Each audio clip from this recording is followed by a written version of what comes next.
আসসালামু আলাইকুম। আল্লাহ তাআলা যখন একজন নারীকে সত্যিকারের সুখ দেওয়ার পরিকল্পনা করেন, তখন তার জীবনে বিশেষ কিছু কষ্ট পাঠান। আর প্রতিটি কষ্টের মধ্যে রয়েছে শিক্ষা আর হৃদয়ের বার্তা। আল্লাহ ভালোবাসার ইঙ্গিত, প্রথম কষ্ট মানুষ দ্বারা। আল্লাহ যখন কোনো মানুষকে সুখ দিতে চান, তখন তার ধৈর্য পরীক্ষা করেন। আর সেই পরীক্ষার বড় একটি মাধ্যম হচ্ছে মানুষের দ্বারা কষ্ট পাওয়া। সবচেয়ে কাছের মানুষেরাই বেশি কষ্ট দেয়, আর এটা সবার ক্ষেত্রেই হয়। বেশি কষ্ট পাওয়া হয় প্রিয় মানুষদের কাছ থেকে, যাদের কাছ থেকে কখনোই আশা করা যায় না। মন্দটা কখনোই আশা করা যায় না।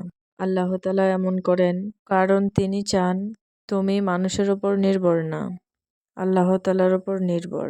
আল্লাহ চাইলে সবকিছুই করতে পারে। অসাধ্যকে সাধন করা কোনো ব্যাপার না। মানুষের জীবন মানেই একটা পরীক্ষা, জীবন মানেই সংগ্রাম। আর এই জীবন সংগ্রামে যুদ্ধ করেই মানুষকে বেঁচে থাকতে হয়। এই পৃথিবীতে অনেকের অনেক রকম সমস্যাই আছে, যা কাটিয়ে উঠতে অনেক পরিশ্রম আর ধৈর্যের দরকার হয়।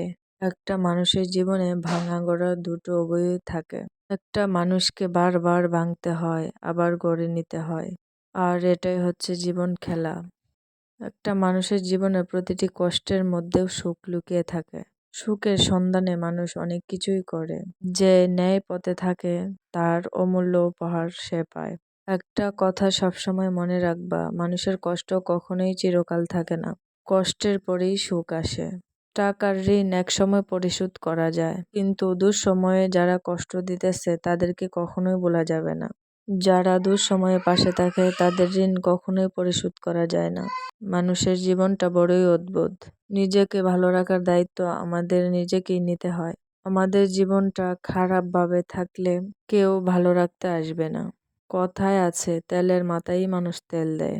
কিছু কিছু মানুষ স্বার্থের কারণেই পাশে থাকে, আবার কেউ কিছু সময়ের জন্য।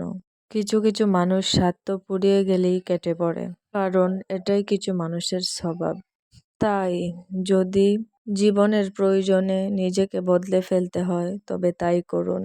হয়তো তাদের জন্য কিছুটা সময় মন খারাপ থাকবে, এক সময় সেটা ঠিক হয়ে যাবে। কারণ যেসব মানুষ আপনার মূল্য বুঝবে না তারা কখনোই আপনার অপেক্ষা করবে না, তারা ঠিক তাদের মতোই চলবে।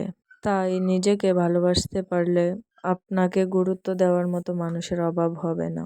আগে নিজেকে ভালোবাসতে শিখুন। এখনকার সময়ে কেউ কারো পাশে থাকে না। কিছু অংশক মানুষ আপনার দুর্বলতা খুঁজবে, কখন আঘাত করা যায়। এই সুযোগটা কাউকে না করে দেওয়াটাই ভালো। আমরা অনেক সময় মানুষের পাল্লায় অনেক কিছুই বুঝতে পারি না, তাই নিজেকে একা রাখাই উত্তম। আল্লাহ তাআলা সবাইকে ভালো রাখুক, সুস্থ রাখুক, সবাই ভালো থাকুক।